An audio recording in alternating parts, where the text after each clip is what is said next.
I believe that I have to be a social worker because with the resources and tools that I learn in my master's level education, I can create sustainable collaborative partnerships with other helping individuals in the healthcare field and with clients that I help every single day. This was actually one of the first definitions that I used in week one. And when I think back at this definition, it's probably the one that sticks with me the most. I define creating sustainable collaborative partnerships as participating in relationships in which prosperous, mutual, and positive outcomes are achieved. Now, social workers in the healthcare setting are so important, and without these individuals, we miss out on an extremely important piece of information. And I've said this before, and I believe that in the healthcare field, operating out of the medical model, there seems to be no room for social workers. If social workers didn't learn the tools in order to make change when there's really no option for some, I don't think we would have any business being in there.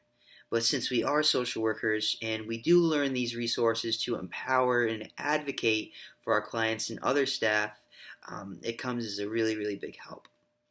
One of the key pieces of knowledge that reflects the hard work and broad sight that social workers have was in my first article, synopsis on multisensory rooms. I was lucky enough to create a multisensory room at my internship last year, and I really think it speaks to just the determination of elderly individuals in general.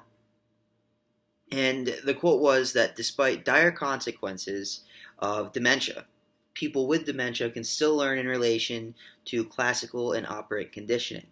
Thus, shaping and desensitization are valid approaches to behavior change. Individuals that don't have that drive, or individuals that aren't social workers, may not have that drive in order to change these elderly individuals for the better. But I believe I have to be a social worker because I have the power and I have the drive to believe in my clients and believe that they can change and believe that they can become better individuals.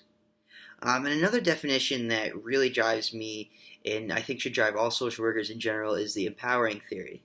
I define the empowering theory as thought processes that translate to a positive output from another individual or group of individuals.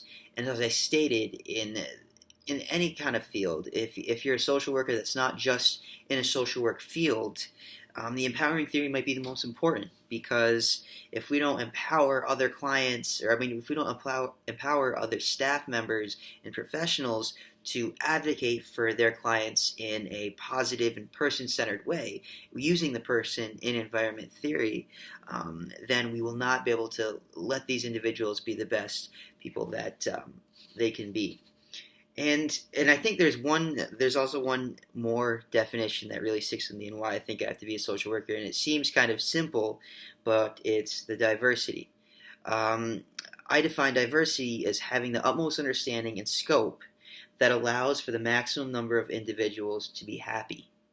And I think that's really why we all want to be social workers, because not only do we want to make ourselves happy with the positive output that we have in our clients, but we also want to make all of our clients happy.